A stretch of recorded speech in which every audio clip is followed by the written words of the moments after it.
बिस्मिल्लाहिर्रहमानिर्रहीम। हमने बेटा जी गुफ्तगू करनी है स्ट्रक्चर ऑफ प्रोटीन। मैं आप लोगों से भी मुखातिब हूँ, मैं उस डेड बॉडी से भी मुखातिब हूँ।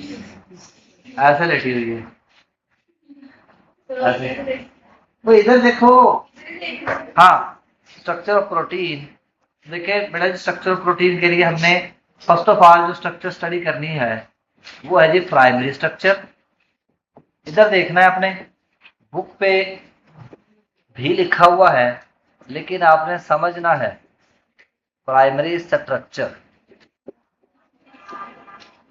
कितनी आमना कितनी बैठी हुई है? एक ही है आमना, एक ही है।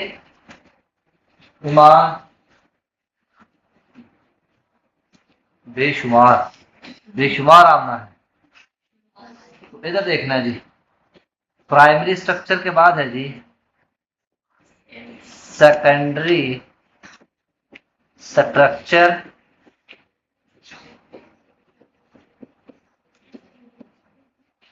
इनमें से बेटा जी दोनों में से एक लॉन्ग क्वेश्चन आता है, इन दोनों में से। ये कौन बैठी है? सीधा मुंह करो इधर बेटा, इधर सीधी वाली। और थर्ड वन पे है जी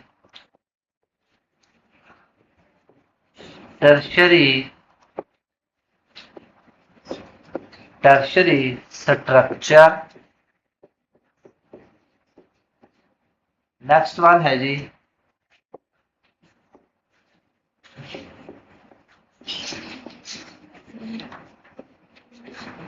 क्वाटरनरी स्ट्रक्चर। तो ये तीन बेसिकली स्ट्रक्चर्स आपने देखनी है, primary structure, secondary structure, tertiary structure और क्वाटरनरी स्ट्रक्चर। तो इन स्ट्रक्चर्स में दो स्ट्रक्चर जो है ना वो इम्पोर्टेंट है लॉन्ग क्वेश्चन के हवाले से। शॉर्ट में तो इसमें से किसी में से भी क्वेश्चन बन सकता है, और लॉन्ग के हवाले से ये दो ज्यादा इंपॉर्टेंट है, ये वाली और ये वाली। तो सबसे पहले हम प्राइमरी स्ट्रक्चर के हवाले से गुफ्तगू करेंगे। तो जो प्राइमरी स्ट्रक्चर है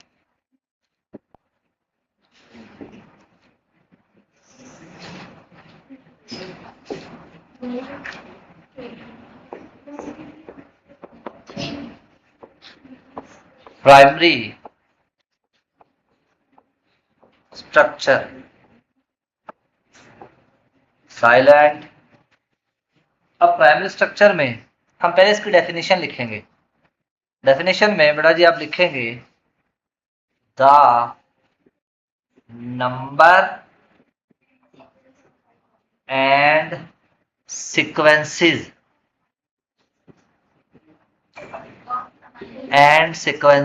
of amino acids, ठीक है, in a polypeptide chain, in polypeptide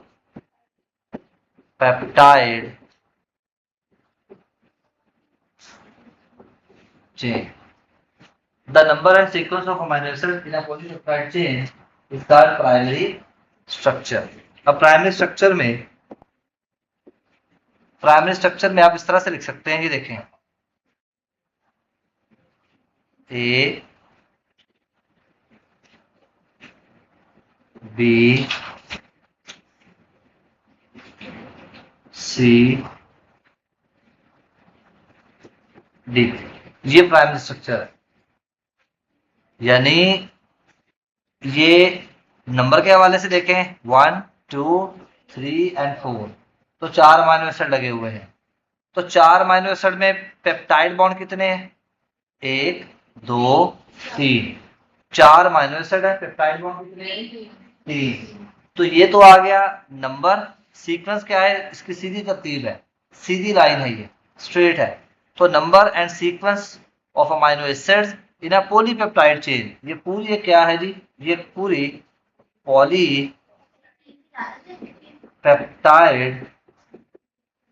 chain, बहुत लंबी होती है, जितने मर्जी हो सकते हैं, पॉलीपेप्टाइड चेन। तो ये तो बन गए इसके प्राइमरी स्ट्रक्चर। अब प्राइमरी स्ट्रक्चर के हम यहाँ पे एग्जांपल देखेंगे। एग्जांपल के हवाले से हम देखेंगे कि प्राइमरी स्ट्रक्चर सबसे पहले किसने स्टडी की। तो एक साइंटिस्ट है जिसका नाम है जी एफ सेंगर, या सेंजर भी बोल लेते हैं, एफ सेंगर 1954। इसने सबसे पहले प्राइमरी स्ट्रक्चर की जो एग्जांपल स्टडी की ना वो था इंसुलिन। वो क्या था जी? इसने इंसुलिन की एग्जांपल स्टडी की, इंसुलिन का प्राइमरी स्ट्रक्चर स्टडी किया फर्स्ट ऑफ ऑल, राइट। तो नेक्स्ट देखो, इंसुलिन का प्राइमरी स्ट्रक्चर जो है उस पर हम बात करेंगे। इंसुलिन प्राइमरी स्ट्रक्चर, इंसुलिन के हवाले से सेंगर ने बताया कि इंसुलिन के अंदर, अब ये लफ्ज सुनने हैं आपने गौर से, ये एमडी कैट का और खासकर फैसलाबाद बोर्ड का एमसीक्यूज आता है, इसमें से घुमा के जो आपकी बुक पे लिखा नहीं हुआ लेकिन आता है ये एमसीक्यूज। देखो इंसुलिन के अंदर मैं लिख रहा हूं अमाइनो एसिड्स। इंसुलिन के अंदर अमाइनो एसिड होते हैं 51। कितने होते हैं? बोलो 51। अब यहां पे मैं लिख रहा हूं पेप्टाइड बॉन्ड। इंसुलिन के अंदर अमाइनो एसिड कितने हैं जी, और इंसुलिन के अंदर पेप्टाइड बॉन्ड कितने हैं, वो एमसीक्यू आता है। इसका आंसर है जी 49। कितने होते हैं? 49। 49 पेप्टाइड बॉन्ड होते हैं, अमाइनो एसिड 51 होते हैं। ये एमसीक्यूज के टर्म में क्वेश्चन आना है, आपने रीड करके समझना है अमाइनो एसिड पूछा हुआ है या पेप्टाइड बॉन्ड पूछा हुआ है। अब अमाइनो एसिड के हवाले से हम बताएं तो 2 चेन होती हैं इसमें, 2 चेन, 2 चेन होती हैं। एक होती है जी अल्फा, एक होती है जी बीटा। अल्फा के अंदर अमाइनो एसिड होते हैं 20, बीटा के अंदर अमाइनो एसिड होते हैं 31।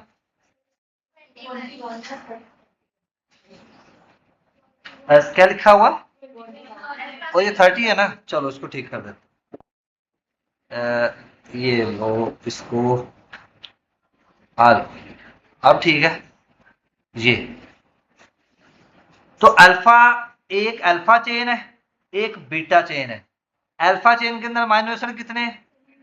बीटा चेन के अंदर टोटल कितने हो गए? अब अगर गौर करो, अगर अल्फा चेन में 21 अमाइनो एसिड है तो पेप्टाइड बॉन्ड कितने हुए? इधर देखो ना, ये एक चेन थी, इस एक चेन में अमाइनो एसिड कितने थे? पेप्टाइड बॉन्ड कितने थे? अगर किसी चेन में 10 अमाइनो एसिड हो तो पेप्टाइड बॉन्ड कितने होंगे? और अगर किसी चेन के अंदर 15 अमाइनो एसिड हो तो पेप्टाइड बॉन्ड कितने होंगे? 14, 14। और अगर किसी चेन के अंदर 21 अमाइनो एसिड हो तो पेप्टाइड बॉन्ड कितने होंगे? 20। और इसमें 30 अमाइनो एसिड है तो पेप्टाइड बॉन्ड कितने? 29। तो 20 और 29 कितने हो गए? 49। ये बात याद रखनी है, जितनी चेन है उन हर चेन में एक अमाइनो एसिड क्या हो जाएगा? एक पेप्टाइड बॉन्ड क्या हो जाएगा? कम। जाहिर बात है, अगर 10 अमाइनो एसिड है तो पेप्टाइड बॉन्ड कितने होंगे? 9। और अगर 100 अमाइनो एसिड पर मुश्तमिल एक चेन है तो उसमें पेप्टाइड बॉन्ड कितने हैं? 99। अब अगर मैं कह रहा हूं कि इंसुलिन के अंदर 51 अमाइनो एसिड है तो चेन कितनी है? 2। एक अल्फा चेन है और एक बीटा। अल्फा चेन में हमने कहा 21 अमाइनो एसिड है, बीटा चेन में हमने कहा 30 अमाइनो एसिड है। तो अगर अल्फा चेन में 21 अमाइनो एसिड है तो अल्फा चेन में फिर पेप्टाइड बॉन्ड कितने हुए? 20। ऐसा ही है। और अगर बीटा चेन में 30 अमाइनो एसिड है तो फिर बीटा चेन में पेप्टाइड बॉन्ड कितने हुए? तो फिर टोटल क्या हुआ?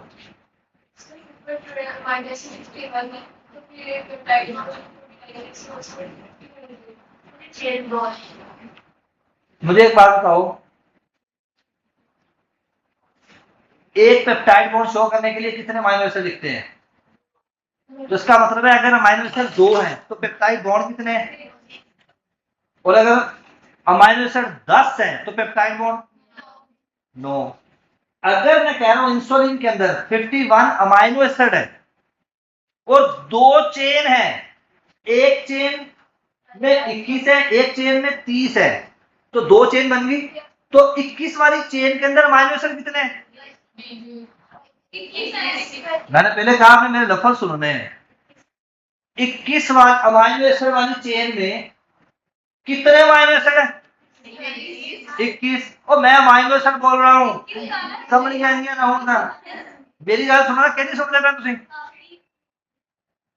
अगर अल्फा और बीटा 2 चेन है, अल्फा चेन में 21 अमाइनो एसिड है, बीटा चेन में 21 अमाइनो एसिड है, 30। तो बताओ अल्फा चेन में कितने अमाइनो एसिड है?